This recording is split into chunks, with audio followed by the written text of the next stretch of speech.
ngopo meneh iki? Lho, kelompok iki kan wae karek cilik-cilik. Terus tak pungkiri ngene men sulen meneh. Lha ra tukul no, ora wono lho mbok cekleki. Ya kok kan sulen terus uwo. Tukul meneh. Sulene kok sarape. Lha ya tukul meneh. Tukul sulen. Tukul lombok apa tukul wite? Ya semisik. Godhonge sik. Terus engko uwo.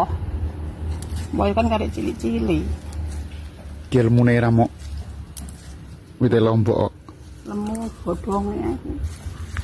Lombok yo enek no, ora ketang sithik ae lho. Siji loro.